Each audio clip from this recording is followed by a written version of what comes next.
à tous, bienvenue sur ma chaîne YouTube. Si vous ne savez pas qui suis-je, regardez ici la petite vidéo de présentation que je faite. Et aujourd'hui, on va parler de la douleur lombaire. Attendez la vignette.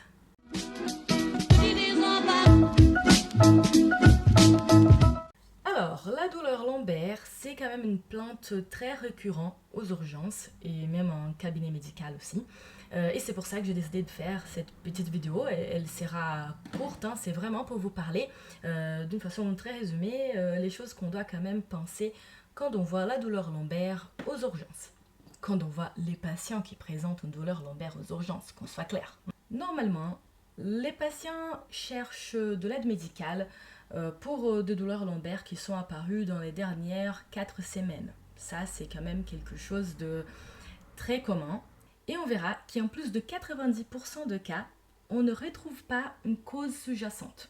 Et les plus importants, et c'est de ça qu'on va parler sur cette vidéo, c'est de chercher avec l'anamnèse et l'examen clinique de facteurs graves sous-jacents, de symptômes ou signes d'alarme.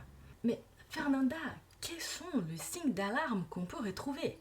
Bon, les signes d'alarme ou red flags sont principalement les 6 signes que je vais résumer ici. Première chose, un déficit neurologique. Alors, si on voit que ces patients présentent une rétention aiguë des urines, une incontinence urinaire ou une hypoesthésie, anesthésie, un sel, là, c'est quelque chose qui va attirer notre attention.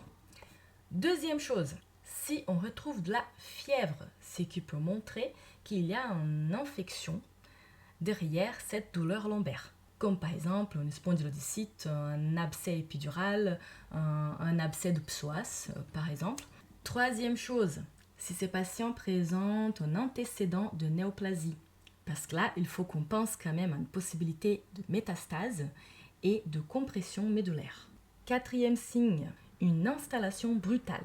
C'est différent, par exemple, quelqu'un qui travaille déjà, on va dire, dans les bâtiments, voilà, qui prend du poids hein, pour le travail, et que commence à avoir un peu mal et que cette douleur va s'aggraver progressivement au fil des années. Et une personne qui arrive et qui dit cette douleur est débutée voilà, dans cette date spécifique, juste après tel mouvement ou telle situation.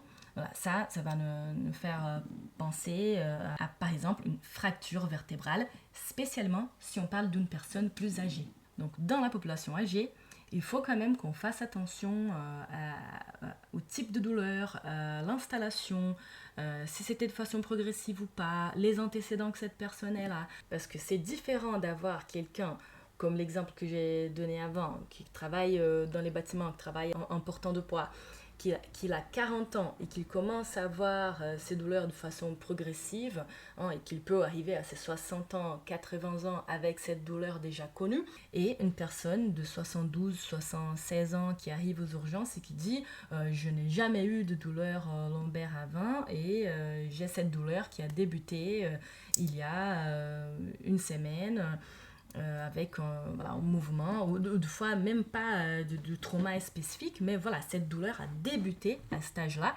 sans vraiment une raison spécifique. Là, il faut quand même qu'on pense à une fracture vertébrale ou même de métastase. Il faut faire cette recherche dans ces cas-là parce que j'ai déjà eu quand même quelques cas, hein, ce n'est pas une chose rare malheureusement, de effectivement avoir de personnes entre 70 et 80 ans qui ont une douleur qui est apparue de façon brutale et qui, quand on fait des examens complémentaires, un scanner ou un IRM, on va tomber sur de métastases et qu'après il faut chercher le primitif.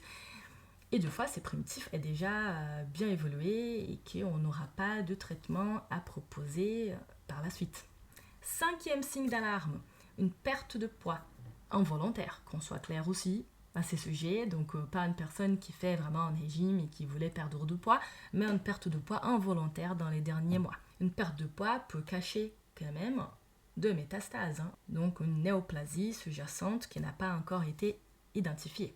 Et voilà, les derniers signes d'alarme qu'on parlera dans cette vidéo, ce sont le réveil nocturne. Si les patients ont de réveil nocturne à cause de la douleur, à cause de son intensité par exemple, là c'est un signe d'alarme qui nous montre qu'il faut faire une investigation supplémentaire. Pour faire notre petit résumé de fin de vidéo, voilà, j'ai un patient en face de moi qui vient pour une douleur lombaire. Il faut que je pense à chercher un déficit neurologique, s'il y a ou pas de la fièvre, si on a un antécédent de néoplasie, si cette douleur est apparue de façon brutale, une perte de poids involontaire et de réveil nocturne à cause de la douleur. Voilà, ce sont les principaux signes d'alarme qu'on doit penser quand on est en face d'un patient avec une douleur lombaire aux urgences ou en cabinet médical.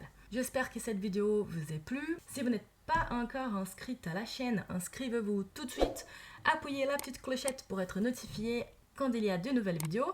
Et revenez pour voir les prochaines vidéos que je fais toutes les semaines. Restez bien en paix et en bonne santé. À la prochaine!